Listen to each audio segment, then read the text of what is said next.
Bom, antes de mais nada, então vamos iniciar com uma palavra de oração, mas já que eu vou falar bastante, eu queria que alguém pudesse estar nos elevando a Deus em oração, alguém que pudesse se candidatar aí, por favor. Alguém Pode gostaria? ser eu, Amém. pastor. Amém, Giovana. Então pode fazer a oração, por favor. Senhor Jesus, queríamos agradecer por essa oportunidade de podermos entrar, Senhor, na sua presença, agora adquirir novo conhecimento da tua palavra. Bênção para o nosso ministério, para a nossa vida, Senhor. Que, Senhor, conduza agora o pastor Weber, que tudo que ele possa falar possa entrar nos nossos corações e a gente possa levar isso para a nossa vida, para o nosso ministério, cada vez mais focando em Deus, cada vez mais nos elevando na palavra, na meditação, em oração e jejum. E abençoa todos do grupo, Pai. Abre os ouvidos para que o entendimento possa vir através dessa palavra, Senhor. Dá direcionamento, Senhor, e nos ajuda, Senhor, no nosso dia a dia. E peço também pelo Brasil, nesse momento tão complicado que esteja passando, que estamos passando, Senhor. Sim, Senhor. Venha curar, Senhor, venha ajudar e venha, Senhor, diminuir, Senhor, o número de mortes, o número de Amém, Deus. contágios, Senhor. Nós cremos, é isso que eu peço, Deus. Agradeço, Senhor, pela oportunidade de todos estarmos aqui reunidos. Obrigada, Pai. Amém. Amém. Em nome de Jesus, amém.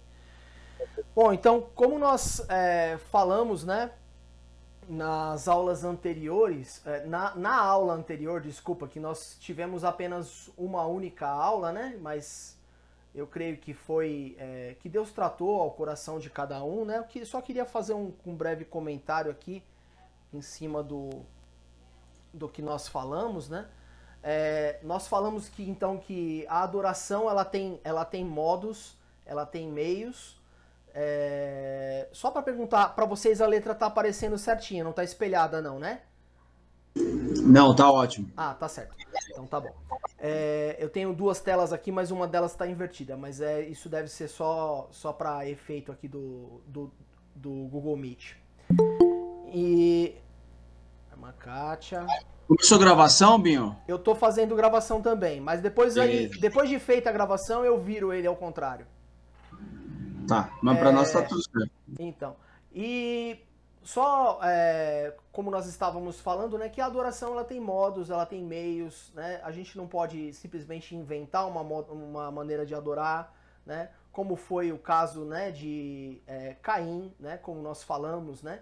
Que o Senhor rejeitou, né, a oferta de Caim, né? E que Abel era justo, não somente a sua a sua oferta, aquilo que ele entregou ao Senhor era algo justo, mas a vida dele era uma vida de testemunho, né? Uma vida do qual ele andava em santidade e a adoração dele foi uma consequência de uma vida justa, né? Como nós vimos aqui, né? O bom testemunho dos seus dons, como diz em Hebreus 11:4, né? Nós vimos também o porquê o Senhor rejeitou a oferta de Caim, não foi porque ele levou verdura, porque a lei mosaica depois vai falar a respeito de ofertas de cereal, ofertas de libação, outros tipos de oferta, não é especificamente por conta de ser verdura, né?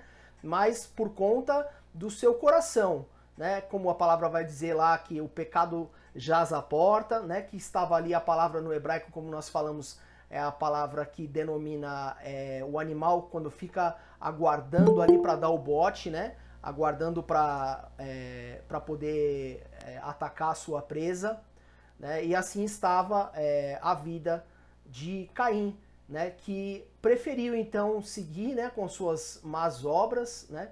E justamente a Bíblia vai dizer que as suas obras eram más e as de seu irmão justas.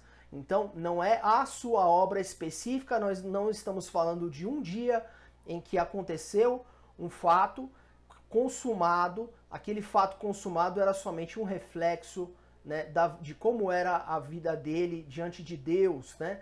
Nós vimos também que ali vai citar em Judas, no versículo 11, né, fala que ele buscava o lucro, ou seja, na verdade ele dava o que sobrava ao Senhor, não dava as primícias, né, como estava dizendo ali Abel, né, e também os maus exemplos nós temos também de Balaão, né, e de Corá, né, Corá, Datã e Abirão, foram a revolta que fizeram. São todas essas pessoas que queriam fazer, inventar os seus próprios meios, né, de se achegar a Deus. Sendo coisa que ali, a lei de Moisés já dada, não tinha o que inventar, né?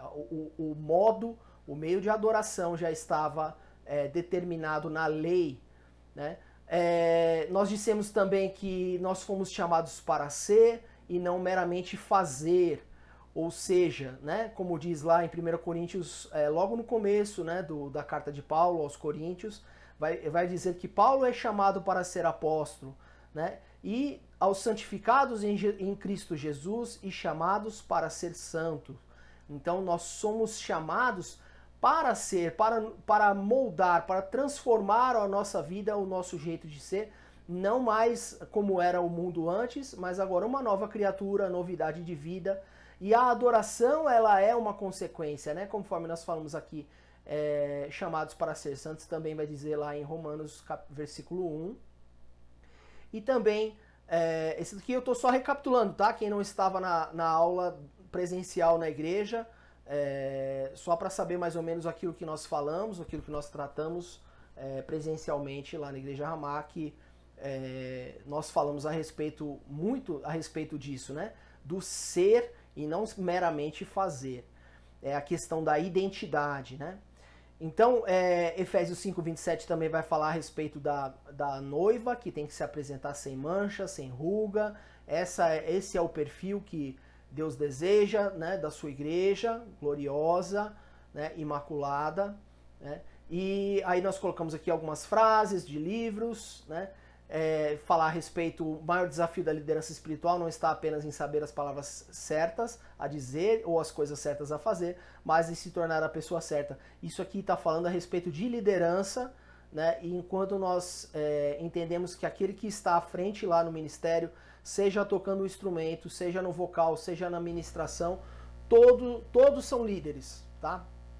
Todos são líderes, porque a partir do momento em que você se coloca na frente como sendo alguém que tem visibilidade, você não está ali para ser visto por honra sua, mas porque é um privilégio do Senhor que você esteja num local ali como sendo um modelo mesmo de adoração, tá? Eu vou só apertar um botãozinho aqui na minha câmera, senão ela vai desligar, só um instante.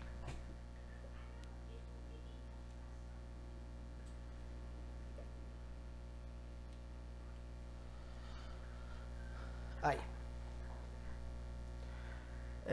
Então a pessoa que está ali na frente, ela é sim um modelo, né?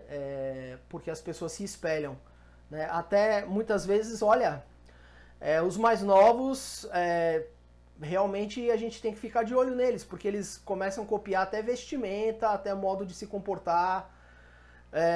E fala pra mim se não é verdade.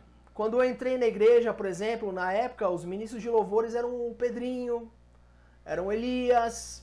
Eu já era adulto, já estava casando, mas ali a gente via quantos hoje que eram crianças naquela época, né? Eu estou falando quase 20 anos atrás, e hoje são adultos que tocam com a gente no ministério.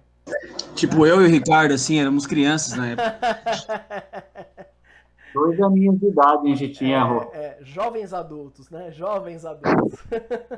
Então, realmente é um modelo, né? Por isso que a vida, eu fico tão chateado quando, por exemplo, um jogador de futebol, né, tem a oportunidade de ser um exemplo. Olha, um cara que não é o assunto aqui, mas só rapidinho, só fazendo uma pincelada.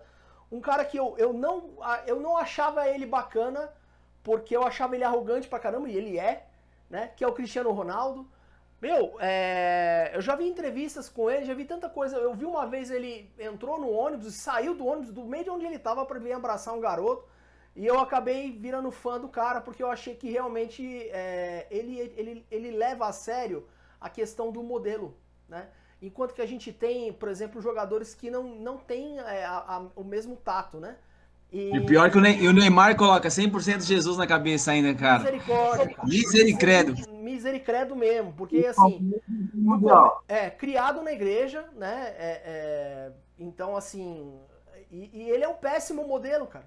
Péssimo modelo para para qualquer... Tanto no esporte, eu não estou dizendo que ele não seja bom, né? Mas assim, é dissimulado para muita coisa e tal, e assim, é o comportamento dele com mulheres, com escândalos, com coisas que realmente não é bacana. E quando a gente pensa a respeito disso, aí você fala, mas o que tem isso a ver com o ministério? Tem tudo.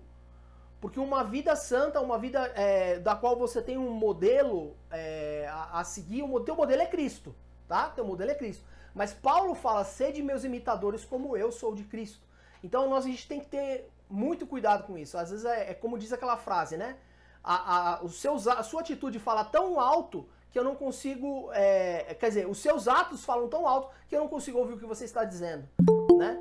Então, realmente, a paz, Andréia, realmente assim, a gente tem que ter esse pensamento, né? De que tem gente olhando para nós, né? Aí falamos a respeito de uma vida de santidade, uma vida de frutos.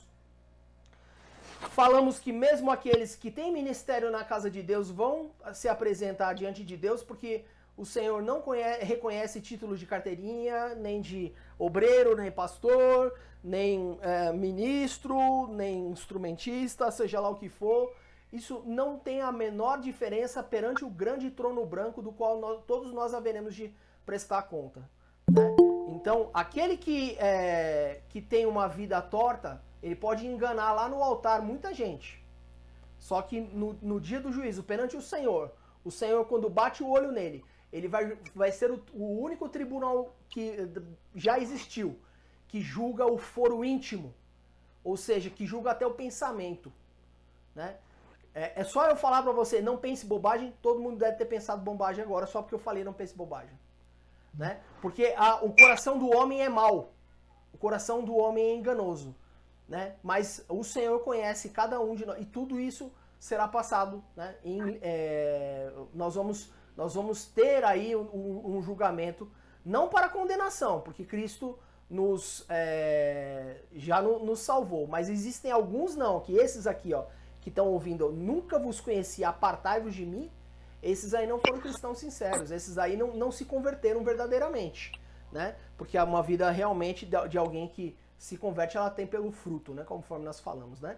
Nós falamos da questão da natureza, que nós éramos filhos da desobediência, e agora somos participantes da natureza divina, né? Ou seja, nos tornamos filhos da obediência. Vamos passando aqui as referências. Nós falamos também a respeito de Caim, né, que o pecado já aporta novamente, mas falamos que ele deveria dominá-lo. Falamos também a respeito de performance versus identidade, né? Ali a igreja no Apocalipse ela vai falar lá, olha, você tá bem, você tá fazendo tudo certinho, né?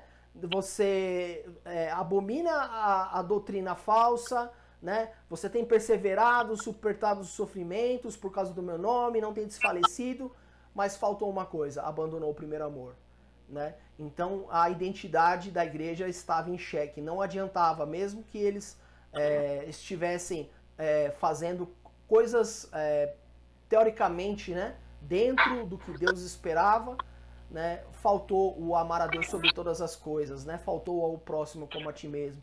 Falamos a respeito do amor, né? Que não adianta nada se falar a língua dos homens e dos anjos, né? E falamos também, por último, sobre o capítulo 3 de 1 Timóteo, do qual ele vai mencionar ali 16 qualidades, né? Das quais ele vai falar quais são as características, né?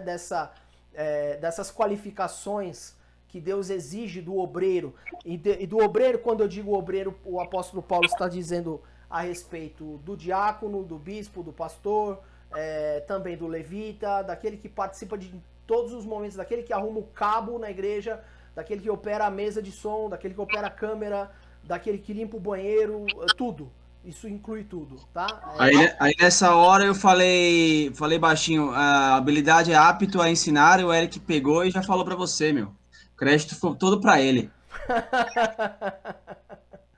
Olha aí, faltou a habilidade de falar rápido então, Rodrigo. Entendeu? Ele foi habilidoso.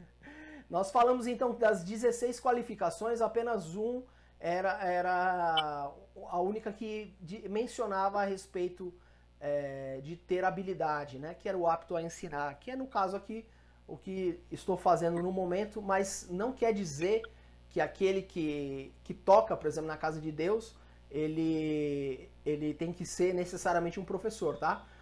Se for, é bênção, né? Se bem que a Bíblia fala, todo mundo tem que estar apto a responder a razão da vossa fé e tudo mais.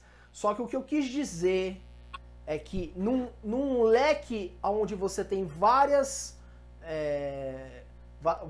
qualificações para alguém que está almejando o ministério, dentre 16, apenas uma é alguém que precisa de habilidade, né?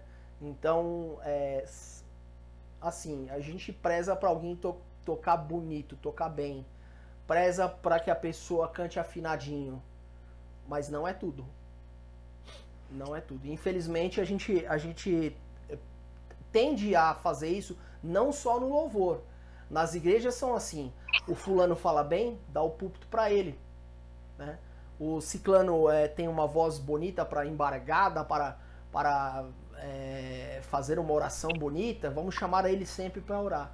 Mas a gente está chamando alguém porque tem uma voz bonita para fazer a oração e não sabe se essa pessoa tem vida com Deus, né? Então realmente é complicado. Dentro do louvor é a mesma coisa, né? Eu já vi gente que era chamado para tocar e não tinha, nem era convertido, né? Então é fogo estranho no altar, né?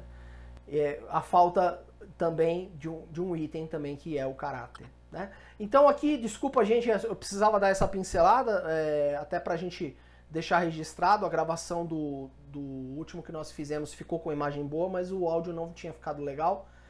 E a gente agora começa aqui rapidinho, eu vou tentar resumir, mas se não der também a gente para e continua na próxima semana e nós vamos estar tratando a respeito de um tema específico aqui dentro dessa mesma linha de pensamento, tá? Ô, pastor, só uma dica para quem tem a gravação e não conseguiu assistir a passada, se pegar no celular com fone de ouvido no máximo do volume, tá dando para entender bem. Então tá certo, se alguém quiser me fala que eu passo depois, tá bom, gente? Bom, vocês conhecem esse rapaz aí? Quem que é esse rapaz aí? Quem conhece o nome desse moço? Usain Bolt. Usain Bolt. Michael Jordan. Usain Bolt. Ele foi considerado, né, o homem mais rápido do mundo, né? E é interessante, eu coloquei duas fotos ali dele, e uma delas ali ele está ainda se posicionando, né, naqueles pedais ali, que eles dão aquele impulso para a largada. E no outro ali parece, eu não sei se é treino ou se já é pra valer, mas ele já levantou e tá indo embora enquanto o cara ainda tá olhando o chão ali, né? Ou ele queimou ou o cara tá dormindo. Boa. Realmente. Boa definição, Rodrigão. Então, pra quem vai correr ali os 100 metros rasos, né? Como o Usain Bolt correu aqui nas Olimpíadas do Rio, a pessoa tem que fazer uma boa largada, né? Se ela não fizer uma boa largada, ela pode comprometer, né, o desempenho, aí, o resultado, né? Mas seria só a largada? O percurso também, né? A etapa 2 ali seria o percurso. E olha só que interessante, o Usain Bolt ali na frente, né, do pelotão e parece até que está esboçando um sorriso ali, né? Que ele parecia que levava realmente de letra aquilo ali. Era para ele parecia ser muito mais fácil do que para os outros. Podia não ser, né? Mas é essa a ideia que ele passava para o público em geral. E a terceira etapa era a chegada, né? Então, porque não adianta nada largar bem, não adianta nada ter um percurso bom se você, obviamente, não chegar no resultado, né? Então, Usain Bolt venceria se não fosse o melhor em cada uma das 3 etapas. Tanto a largada dele era excepcional, a largada dele era acima da média, o percurso em que ele levava, ele nunca ficou 100 metros rasos, é diferente de uma maratona, né? 100 metros rasos não tem essa de igual na ação silvestre que a gente via. Durante um tempão ficavam os quenianos ali na frente, se trocando, se revezando, né? E aí na reta final é que eles davam aquela largada. Às vezes até ficava um brasileiro durante um tempão lá na frente. E o cara ficava se matando ali para poder conseguir levar alguma coisa, só que no final o outro chegava e só que pode falar. E às vezes o amador, né? Lembra quando entrava um amador, tentava seguir ali, ficava alguns quilômetros, já era, né? Exatamente, cansava, né? Porque não dá pra amador, né? Chamavam de coelho, né? Falavam que era o coelho da prova lá, que puxava o ritmo lá, aí depois já era. Exatamente. Era meio que um fogo de palha, né? Era alguém que não tinha o mesmo preparo daqueles africanos, daqueles quenianos, nigerianos, né? Que tinham realmente um preparo absurdo. E a pessoa, podemos comparar também, né? Com alguém que parece que tá fazendo a obra muito bem, só que num dado momento a pessoa perde totalmente o rumo, não consegue se sustentar no ministério, não consegue sustentar uma vida de uma falta de santidade, uma falta de perseverança, né? Então, o Usain Bolt, ele venceria, se não fosse o melhor em cada uma das 3 etapas? Não teria como. Ele realmente fazia as 3 etapas muito bem, né? A pena que aposentou, né? Mas o atleta é assim mesmo. E quando nós comparamos, né, a vida de um atleta com a vida de alguém que tem ministério, às vezes você pode até parar para pensar e falar assim, poxa, mas o pastor está fazendo uma comparação, pelo amor de Deus, né? O que a Bíblia tem a ver com o atleta, né? Essa comparação não é minha, é do apóstolo Paulo, né? Ele vai falar em 1 Coríntios 9, 24, não sabeis vós que os que correm no estádio, todos na verdade correm, mas um só leva o prêmio? Correi de tal maneira que o alcanceis. Né? Então, quando nós falamos a respeito do evangelho, né, a igreja ela é o coletivo, ela é você amar também o próximo e tudo mais, mas a salvação ela é individual, né? Perante o Senhor, você vai estar lá. E não adianta você olhar para um lado para o outro, me procurar ou procurar o pastor Silvio na hora, e a gente não vai resolver. Quando for o teu dia de você chegar frente a frente com o Pai, vai ser a hora da verdade. Né? A salvação ela é individual. A vivência aqui no reino, deste mundo, né? Na Terra, ela é sim coletiva em muitos momentos, em que a gente não pode simplesmente viver só para nós, é um ato de egoísmo e é pecado, mas quando nós chegarmos lá no céu, a gente tem que lembrar que nós temos realmente que prestar conta, né? E a palavra fala, todo aquele que luta, de tudo se abstém. Eles os fazem para alcançar uma coroa corruptível, nós, porém, uma incorruptível. E nessa época aqui, onde tinha, né, os Jogos Olímpicos, né, que Paulo, não sei se a Bíblia não fala se ele foi lá ver, ou se ele sabia, ou se conhecia, mas o fato, a Bíblia fala que ele foi em Atenas, né, e ali os competidores, quando recebiam a premiação, quando eles eram laureados, né, aliás, a palavra láurea, né, tem a ver com a coroa, né, de louros, né, que era colocada. Hoje em dia eu ando de moto, então eu vejo de vez em quando o pessoal com aquele capacete, imitação do Valentino Rossi, né, aí tá lá, il laureato, né, que é o coroado, né, aquele que recebeu, né, a premiação, né, que é o capacete do Valentino Rossi. E assim, aqueles que recebiam essa coroa de louros, quem sabe quanto tempo durava uma coroa dessa, né? Dias, né? E logo se secava e se esfacelava, né? Mas a pessoa não tinha medalha na época. Isso daí veio com o Barão de Coubertin, né? Bem depois, né? E então, mas mesmo assim os atletas, né? De tudo se abstinham, né? Para alcançar, né? Ali tá falando, e aquele que luta, de tudo se abstém, né? O cara é uma dieta regrada, é uma vida de exercício, é uma coisa difícil, porque a pessoa até hoje é assim, né?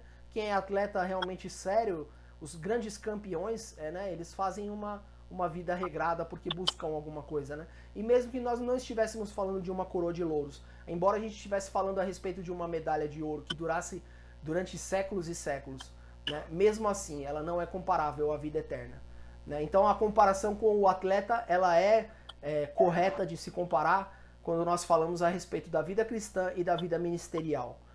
Porque nós também temos 3 etapas. A primeira etapa foi a porta, não é isso? A porta estreita.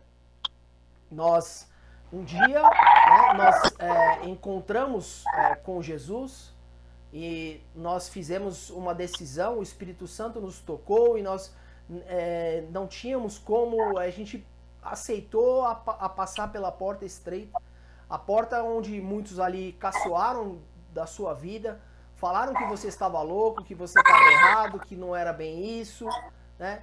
E mesmo que você tenha crescido num lar cristão, não quer dizer que você não tenha também cruzado essa porta estreita, até porque a vida com Cristo, seja você de berço cristão ou não, não importa, não importa. Você teve que fazer um dado momento a sua decisão. Eu já vi muita gente que foi criado na igreja também desde pequeno e deixou porque realmente não tinha compromisso nenhum com aquilo, né? Preferiu então ser chamado de neto de Deus, né? Porque os pais são cristãos e ele não. Né? Realmente... Fecha o áudio dela aí agora um pouco, Binho. Quem que tá com o áudio? Andréia. Essa aluna Andréia aí, vou ter que mandar um recado pra mãe dela. Deixa eu ver aqui. Ai, gente, peraí. Aê, fechou, aê! Aí, né? Eu tô aqui no quarto e as crianças estão lá gritando, gente. Desculpa, viu, pastor? Não tem problema, Andréia, não tem problema. Bom, nós falávamos então da porta, né? E aí o versículo vai dizer lá, entrai pela porta estreita, porque larga é a porta, espaçoso o caminho que conduz à perdição, e muitos são os que entram por ela. E porque estreita é a porta e apertado o caminho que leva à vida, e poucos são os que a encontram. Parece, como eu falei da outra vez, né? Às vezes a gente fala coisas meio óbvias, mas na verdade é importante a gente bater nessa tecla, né? Porque se você não tivesse entrado pela porta estreita, onde tudo faz diferença, a primeira etapa, a largada da tua vida, você não tinha, então, ministério algum, né? O ministério é para aquele que é salvo, é para aquele que é convertido, é para aquele que encontrou Jesus como Salvador, né?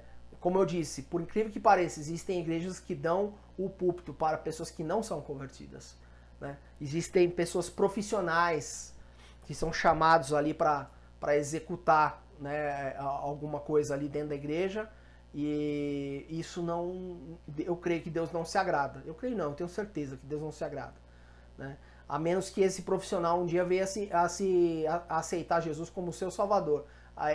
O que ele está fazendo é tocando uma música e não está adorando, tá? Porque como nós sabemos, né? João 3:4 vai dizer: disse-lhe Nicodemos, como pode um homem nascer sendo velho? Pode porventura tornar a entrar no ventre da sua mãe e nascer? Né? Nós sabemos que quando nós entramos por essa porta, ocorre o novo nascimento, a mudança de vida. E o novo nascimento, como diz aqui o pastor John Piper, né? John Piper diz assim, olha: novo nascimento não é só sobre melhorar quem você é, mas é sobre criar um novo você. É mudar radicalmente. É transformação, né? Como nós damos o exemplo, né? É a lagarta que entrou no casulo e saiu como borboleta. Ela não simplesmente mudou de cor.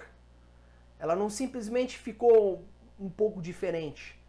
Ela mudou totalmente o seu visual, e não somente o seu visual, ela mudou o seu estilo de vida. Antes ela se rastejava nos galhos, nas folhas, agora ela voa, né? Então é um animal que mudou radicalmente, né? E Jesus ainda vai continuar falando, né? Na verdade te digo que quem não nascer da água e do Espírito não pode entrar no reino de Deus. O que é nascido da carne é carne, e o que é nascido do Espírito é Espírito. Então nós estamos falando daquele que realmente se converteu, daquele que realmente se entregou a Jesus. E eu vou falar uma coisa séria aqui para você, eu não conheço o teu coração. Mas a gente sabe que na igreja tem gente que não é convertida. Eu não estou julgando você, mas estatisticamente, Jesus vai dizer, quando ele voltasse, né, encontrará 2 no moinho, um será levado, o outro deixado. 2 numa mesma cama, um será levado, o outro deixado. 2 no campo, um será levado, o outro deixado. Nós temos lá as 10 virgens. Quando o noivo chega, 5 estão prontas e 5 são loucas. Não tem o azeite na lâmpada. A parábola das 10 virgens não é o mundo e a igreja. A parábola das 10 virgens é a igreja mesmo. As 10 virgens são a igreja. Estão esperando o noivo. O mundo não está esperando o noivo. Então, eu oro para que você, se caso você ainda não parou para pensar a respeito, não refletiu sobre o que você está fazendo, entenda, ministério não vai te garantir lugar no céu. É duro falar isso, tá, gente? E eu tô falando aqui com pesar no coração, mas eu quero te falar as verdades que muitas vezes a gente precisa ouvir, tá?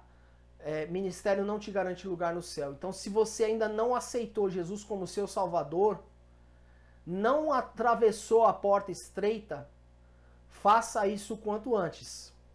Porque você pode até ter dons. Porque aquele homem que recebeu a porção, deu a um 5, a outro 2, a outro 1. Aquele 1, ele recebeu o dom. Ele recebeu de Deus uma porção. Ele enterrou. E a Bíblia fala que ele vai ser o quê? Jogado nas trevas exteriores, onde há choro e ranger de dente. Não quer dizer que alguém realmente, genuinamente convertido vai ser jogado no inferno porque não usou o dom direito. Mas aquele homem não era convertido de verdade. Porque alguém que tivesse nascido de novo daria o fruto. É como aquela figueira que Jesus chegou, não encontrou fruto. E amaldiçoou ela e ela secou. Então é muito sério isso, gente. Eu sei que é duro às vezes ouvir algo assim, tá? Mas isso não dá audiência em lugar nenhum, né? Pelo contrário, as pessoas costumam correr desse tipo de palavra. Mas aqui a gente não está simplesmente para falar, né, o que o outro quer ouvir. A gente está falando aqui a palavra de Deus. E é por isso que é um chacoalhão em cada um de nós, tá? Para a gente rever o que realmente nós estamos fazendo na casa de Deus. Será que nós estamos representando ou nós verdadeiramente temos uma vida de adorador, que adora em espírito e em verdade? Será que eu sou ovelha ou sou bode? Porque, olha só, a ovelha, ela tem um modo de viver. Ela é obediente, tá? Ela tem ali ela é obediente ao pastor. O que o cajado representa para a ovelha? O cajado representa para a ovelha conforto, segurança, tá certo? Porque ela sabe que se vier um outro animal, o pastor vai defender, tá bom? Só que também significa repreensão. Quando o pastor precisa, sabe, a ovelha fujona, a ovelha desobediente, o pastor vai lá eu já preguei sobre isso há anos atrás. Quem se lembra disso? Que o próprio pastor pega a perninha lá e destronca a perninha da ovelha. Porque ele faz isso? A ovelha não para. A ovelha é desobediente, é fujona. Eu prefiro ela manca aqui do meu lado do que em perfeito estado sair fugindo para que o lobo pegue. Então a Bíblia fala isso, hein?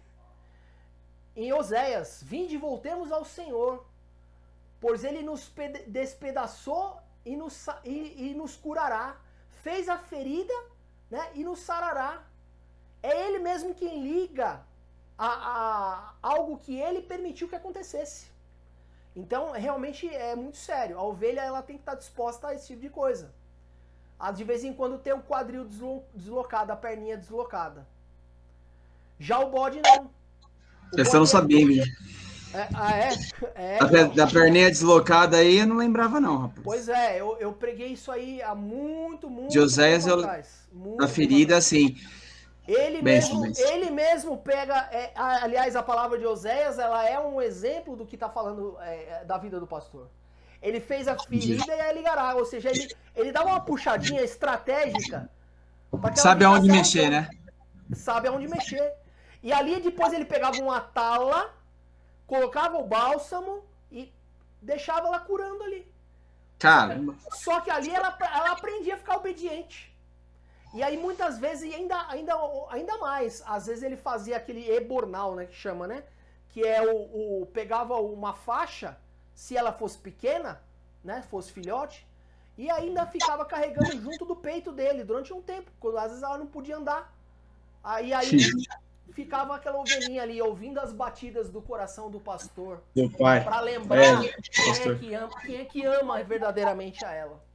Entendi. Às vezes a gente dá uma palmadinha no filho, hoje em dia é meio assim, demodê de falar esse tipo de coisa, mas a correção ela é bíblica, né? E Deus permite muitas vezes que aconteça esse tipo de coisa. A gente não entende. Pastor, meu pai seguia essa palavra da Bíblia, porque ou criancinha que apanhou fui eu. Amém, deve ser obediente. Essa cara de pimentinha, né? Não tinha jeito. Uma bênção. Era uma bênção. Amém. Então, o que acontece, irmãos? A gente não entende. E muitas vezes a gente não entende por que a gente passa por determinados problemas, porque a gente é mal acostumado hoje em dia, que é vida de crente, né? É só vitória, é só vitória, é só vitória. E aí? E cadê o crescimento? Aonde que eu vou ter oportunidade de poder me achegar mais perto do Pai, se não for através de muitas vezes provações que acontecem? A gente não ora para ter provação, mas isso acontece, gente. Né? Eu lembro de um pastor, ele contava, eu já falei isso também antes, ele contava que ele tinha, acho que uma filhinha de uns 4, 5 anos. E ele teve que levar ela no pronto-socorro por um dado momento que ela precisava tomar uma injeção. E ali ela tinha umas enfermeiras, assim, umas mulheres com os brações, assim, segurando, mas a menina esperneava de um jeito que não tinha como dar injeção na menina. Não tinha como pegar a veia. E aí, em um dado momento, aquela garotinha com aquelas mãozinhas assim, gordinhas, sabe? Segurou no rosto dele e falou: pai, por favor, me tira daqui. E ele, com lágrima nos olhos, o que foi que ele fez? Ele ajudou a segurar, para que as enfermeiras pudessem dar injeção naquela menina. Ele conta a história que hoje essa menina já está moça, saudável, graças a Deus. Mas a gente se comporta como criança, muitas vezes a gente não entende por que está passando por determinadas coisas. Muitas vezes é a permissão de Deus e muitas vezes é o próprio Deus que permite mesmo, que coloca certas coisas na nossa vida para que a gente possa entender, né? Para o bem. Né? José não entendia porque estava sendo vendido escravo no Egito, mas ele salvou todo Israel da fome. Né? Então, o crente maduro, ele entende. Às vezes a gente não entende, mas ele confia, pelo menos, né, do que está acontecendo. O bode não. O bode, ele esperneia, ele grita, ele berra. E a diferença de você tosquear uma ovelha e tosquear um bode, bode não se tosqueia, né? Mas se você tivesse que fazer qualquer coisa num bode, fazer um curativo, fazer qualquer coisa, o escândalo que ele dá. Né? E agora, olha só, outra comparação que vocês sabem, né? O trigo e o joio. Olhando assim, vocês sabem muito bem que ele aparenta ser a mesma coisa.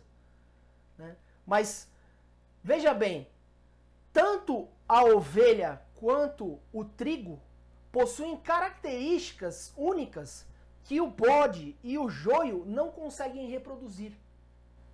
Conforme nós falamos, a obediência da ovelha ao tirar a lã, né? A obediência da ovelha ao pastor, e o trigo, que quando está maduro, como é nessa foto aí, ele, a princípio, quando está verde, é igual ao joio, o trigo você não diferencia. Mas quando ele está maduro, ele vai começando a pesar Porque vai dando ali a espiga. Toda vez que a Bíblia fala espiga, não é milho, tá? O milho é uma das descobertas das Américas. É o milho, o feijão, o tomate, a batata, o cacau, tudo que é de legal é daqui, né? Não é da Europa. E o trigo também, ele dá a espiga, né? E vai pesando, né? O fruto dele ali. E ele se curva, né? Como que quem se reverencia, né? O servo de Deus, ele se diferencia porque ele dá fruto. O servo de Deus, ele se diferencia porque ele é humilde, né?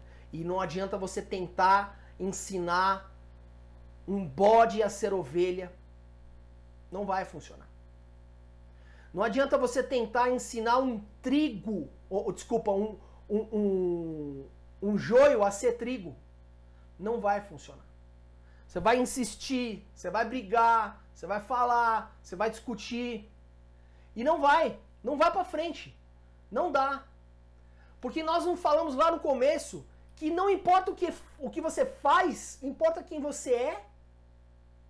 Não importa o que você está reproduzindo ali, que parece bom e agrada muitas coisas, mas quem é você diante de Deus? Como é a tua vida diante de Deus? Isso tem que ser levado em conta, principalmente diante do altar, onde a igreja inteira quer ser ministrada ali da palavra de Deus. A igreja inteira precisa ouvir a voz do Espírito Santo através, muitas vezes, do que está sendo ministrado ali. E aí a gente tem um joião plantado ali no meio. Infelizmente, não há muita forma da gente reconhecer isso antes da ceifa, né? Antes do momento certo, né? Mas, novamente, como nós falamos da porta estreita lá atrás, se você em algum momento está identificando a sua vida dessa maneira, saiba, ainda há tempo para você, mas é duro ter que falar isso numa ministração para quem é servo de Deus, mas a Bíblia mesmo ensina que isso existe. Tá? Etapa 2, vamos tentar rapidinho aqui. Na etapa 2 é o caminho. Conforme nós falamos lá do Usain Bolt, né, a largada, depois ele teve o percurso e nós temos o caminho. Não é somente a porta que é estreita. A Bíblia fala que o caminho também é estreito. Não parou na porta, não. Continua estreito. Aliás, o caminho largo é muito mais confortável. E teve um pastor que eu ouvi esses tempos aí, ele deu um recado. Ele falou assim, olha, se você está aqui na igreja e você sente que tá ruim para você, eu tenho uma notícia para você. Se eu fosse você, eu corria pro mundo. É sério isso, né? O cara falar, um pastor falar isso. Mas ele falou assim, eu correria pro mundo. Eu aproveitaria tudo que o mundo pode me dar. Né? Porque, como diz Charles Spurgeon, a terra é o único céu que os homens vão conhecer. O único conforto que os homens vão conhecer. Né? Mas também é o único sofrimento que o salvo em Cristo vai conhecer, porque lá no céu não será assim. Lá no céu será somente alegria e paz, né? Eternamente no Senhor. De modo que esse mundo passageiro, né, a gente muitas vezes não entende por que pessoas, né, como estávamos falando, né, da Bia, né, a Bia tá estudando aí, né, para ser uma dentista, né? E tantos outros aí que estão, sabe, a pessoa tá ralando, tá pagando o preço, né? E a pessoa não entende como que muitos ficam horas e horas estudando, horas e horas correndo atrás de um objetivo. É assim para tudo na vida. E as coisas de Deus, a fé realmente, nós somos salvos pela graça. Mas se a graça nos salvou, vai ficar evidente na nossa vida que nós queremos cruzar o caminho estreito. Vai ficar evidente na nossa vida que a gente quer realmente trilhar esse caminho, porque a gente sabe que lá na frente vale a pena. A graça é de graça, mas ela não é barata. Às vezes a gente confunde as coisas. Porque coisa barata é assim, tem de monte, isso daí a gente joga fora. Não é assim? Quando a coisa é abundante demais, quando é de graça demais, muito... a gente não dá valor. Enquanto que a graça nós não fizemos nada para merecer. Só que realmente ela custou o preço de sangue de alguém que era realmente inocente. Então agora eu tenho uma palavra para vocês, já caminhando aqui para o final. Se você se sente desanimado e parece que as coisas sempre são mais difíceis para você, parabéns! Você está trilhando o caminho estreito.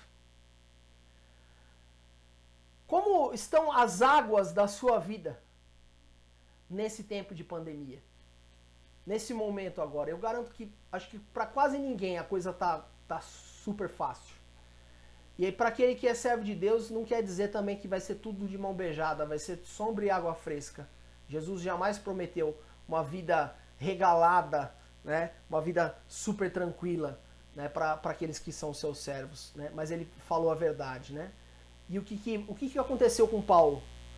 Paulo ali, tendo ali o espinho na carne, sofrendo, né? E aí ele vai clamar ao Senhor e vai dizer, Senhor, né, me tira disso, me afasta disso, eu não quero mais e tal. E qual foi a resposta que o Senhor deu para Paulo? E disse-me, a minha graça te basta, porque o meu poder se aperfeiçoa na fraqueza. De boa vontade, pois me gloriarei das minhas fraquezas, para que em mim habite o poder de Cristo. E às vezes a gente não entende o que quer dizer isso, né? Como que quer dizer a minha graça te basta? O que o Senhor estava querendo dizer com isso? E eu lembrei, eu vi tinha um livro antigo de devocionais, eu sempre gostei de devocionais, e tinha um quando eu era criança que chamava-se Mananciais no Deserto. E ali o autor, ele vai falar a respeito, né, de algo tremendo ali, né?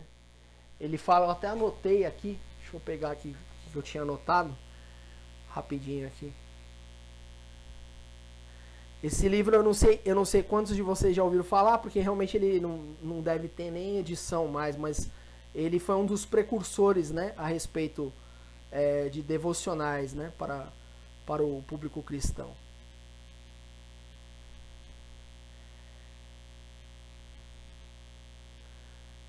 Glória a Deus. Tá falando aqui, olha.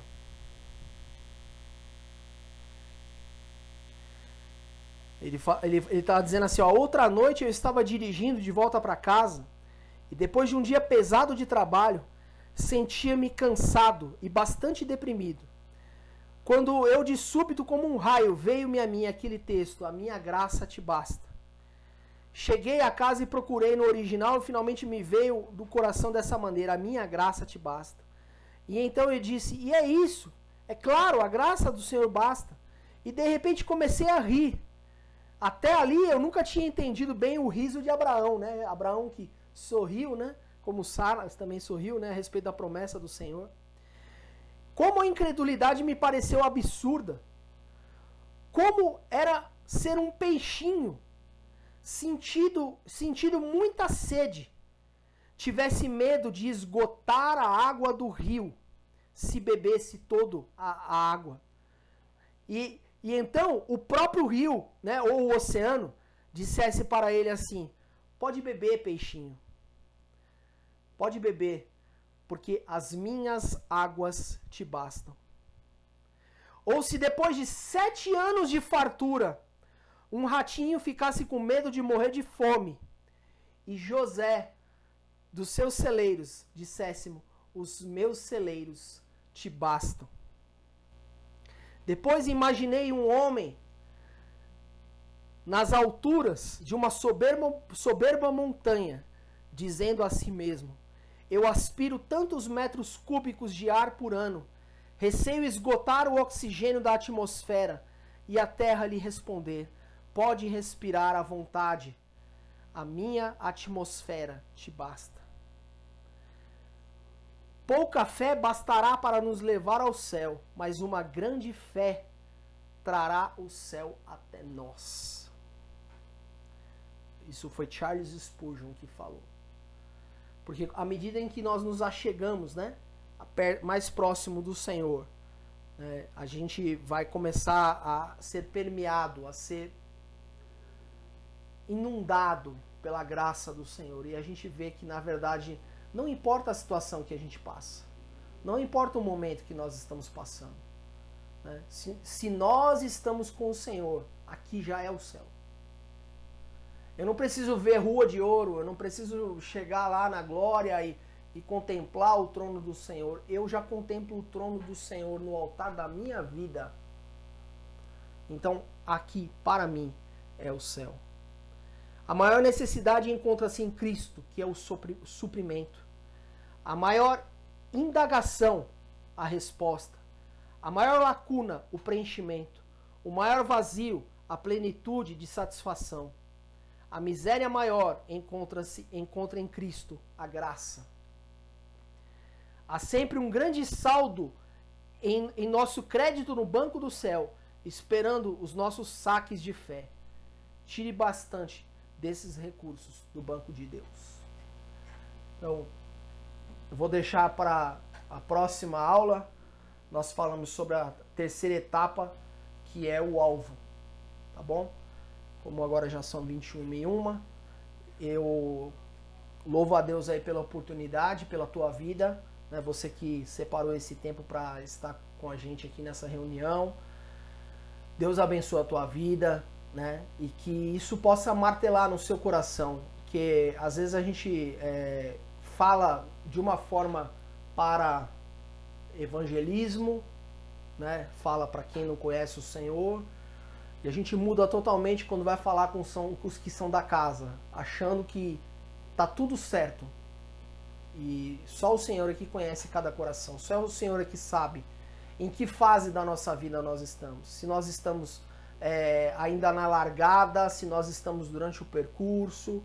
E o alvo nós não alcançamos ainda. Com certeza isso daí o nosso alvo é Cristo. Nós alcançamos Ele pela fé, mas nós somente estaremos com a nossa carreira completa, como dizia o apóstolo Paulo, né? Acabei a carreira, guardei a fé quando chegar lá na glória. Amém? Deus abençoe a tua vida. Eu não sei se o Ricardo quer falar alguma coisa, quer acrescentar alguma coisa. Não, só realmente dizer o quanto é maravilhoso, né? Ter um momento como esse, porque hoje à tarde, hoje pela manhã, nós conversávamos mesmo, né, pastor, sobre essa questão do online, do presencial. Tá certo que nós estamos tão acostumados ao presencial, né, que é uma forma diferente da gente sentir a presença, de a gente até ouvir.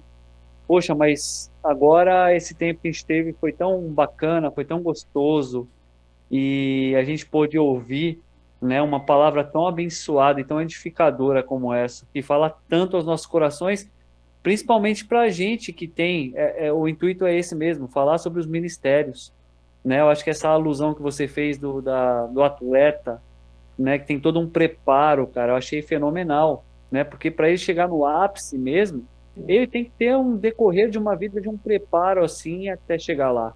Ninguém chega lá à toa, né? Ninguém chega lá porque, poxa, agora é a minha sorte, né?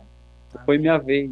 De forma alguma. Chegou lá porque teve uma vida regrada, né? Uma dieta, uma alimentação, um treino totalmente diferente até dos outros para poder chegar lá. E essa alusão da nossa vida é maravilhosa, porque é o que a gente tem que fazer mesmo no dia a dia. É o preparo, é se dedicar cada vez mais, procurar uma comunhão cada vez maior com o Senhor, uma intimidade, se preparar em oração, se preparar mesmo para as lutas, como você acabou de dizer, pastor, ninguém tá feliz com o momento que a gente está vivendo. A gente está vivendo um momento de tristeza, de dor, de muita angústia, de muita aflição. Nós não estávamos preparados para isso, mas o Senhor tem nos dado graça, né? Nos tem nos sustentado de uma forma maravilhosa. Então, olha, eu, assim, só para endossar, eu queria agradecer, muito edificante mesmo, me foi assim para a gente, para mim, pode dizer por mim, né? Pela Pri que está aqui também assistindo. E bora. É o segundo tempo, né? Agora vamos para o terceiro no próximo final de semana. Que Deus possa continuar te abençoando, te capacitando aí. Amém. Viu, meu irmão? Amém. Gente, ó, só uma última coisa aqui que eu esqueci de falar e eu só quero acrescentar para vocês é o seguinte, ó. Aprenda com Daniel e seus amigos. Por que eu quis falar esse finalzinho aqui para vocês? Daniel e Sadraque, Mesaque, Abednego, todos eles que foram levados e cativos, né, Lá na Babilônia, eles não tinham o templo de Jerusalém. Lá na Babilônia, eles não tinham como ter uma referência de adoração. Tudo que eles tinham visto de adoração lá eram coisas pecaminosas, eram idolatria. Eles só viam um mau exemplo lá. Com a igreja não podendo ter culto presencial, e eu não estou falando somente de você que eventualmente, não sei, a gente não, vamos se resolver ainda, não sabemos como vamos fazer a questão do louvor nesse momento. Eu só quero dizer para você, você que é ovelha, não estou falando com o bode porque o bode não vai entender. Você que é ovelha, você sabe como buscar Deus. Você que é trigo, e eu não estou falando com o joio, mas você que é trigo, você sabe buscar a Deus. Você tem Bíblia na tua casa e o Espírito Santo vai aonde você vai. Tá certo? Para você pouco importa se o evangelho for perseguido, se mandar fechar a igreja, você vai continuar tendo a tua vida com Deus. Independentemente de igreja presencial ou não. Tá certo? E é por isso que eu quero dizer firmemente para você aí. Aprenda, lembra-se de Daniel e seus amigos. Tá certo? Porque vida com Deus independe de igreja aberta ou não, tá bom? Não vai tirar férias de ser crente, só porque agora a gente está com pandemia e com 15 dias aí de lockdown, sei lá o que, tá bom? Lembre-se, você não tá de férias de Deus, tá bom? Misericórdia da tua vida se você pensar assim, tá bom? Ô, pastor, queria também agradecer aí, e semana passada já coloquei lá no grupo de ministros, né, que foi uma bênção hoje também, e uma grande oportunidade de a gente estudar um pouquinho juntos das nossas coisas, né, falar das nossas coisas, né, e graças a Deus pela vida do Rick que teve essa ideia, convidar você para trazer esse tipo de estudo, né, um treinamento também pra gente, né, relembrar muitas coisas, reciclar a visão é importante, né, obrigado aí, que Deus te abençoe, viu, meu compadre, meu amigo, meu pastor, sua casa, sua família, viu? E que Deus continue te usando ricamente, em nome de Jesus. Amém, glória a Deus. Lembrando que eu não sabia de nada disso, acho que Deus tinha tocado no coração do Ricardo e só depois é que ele me avisou e me deu o material. Até então eu não tinha nem o que falar, mas veio tudo junto, né? Deus que prepara mesmo, amém? Quero só orar então, abençoa na tua vida, e você possa estar concordando aí em nome de Jesus. Querido Deus e Pai, na tua presença, Senhor meu Deus, muito obrigado, ó Pai, por esse momento, ó Pai, onde estivemos, ó Pai. Sim, na tua presença, Senhor. Mesmo, Senhor meu Deus, à distância, ó Pai, entre nós, ó Pai, o teu Espírito Santo não está distante do nosso coração, o teu Espírito Santo não está distante de nós, ó Pai. Muito obrigado, ó Pai, pela porção, ó Pai, do teu pão, ó Pai, do céu, ó Pai, que o Senhor partiu, ó Pai, entre nós aqui, Senhor, e serviu a cada um de nós, ó Pai. Que possa nutrir a nossa alma, Senhor meu Pai, que possa, Senhor meu Deus, fazer com que nós cresçamos na Tua presença, Senhor meu Deus, com a responsabilidade que temos, ó Pai, de sermos, ó Pai, exemplo, ó Pai, para outros, ó Pai, de sermos, ó Pai, líderes, ó Pai, mas que primeiro, ó Pai, nós podemos lembrar, ó Pai, de sermos liderados também, Senhor meu Deus. Que o Senhor, ó Pai, é o supremo pastor, ó Pai, que muitas vezes, Senhor meu Deus, o Senhor mesmo providencia a ferida, ó Pai, mas é o Senhor que cura, Senhor meu Deus, é o Senhor que liberta, Senhor meu Deus, é o Senhor que faz a obra, Pai, nas nossas vidas, ó Pai. Muito obrigado pela vida de cada um, abençoa, Senhor meu Deus, a vida de cada um, Senhor meu Deus. Eu te peço, ó Pai, em nome de Jesus. Amém. Deus abençoe, meus irmãos. Muito obrigado pela oportunidade aí, viu? Valeu, pastor. Deus abençoe. Grande noite para vocês todos aí. Amém. Deus abençoe. Deus abençoe, gente. Boa noite. Amém, pastor. Glória a Deus, viu? Pelo Foi uma bênção. Papai, gente, dorma com Deus. Abençoe. Amém. Beijo. Deus abençoe. A paz.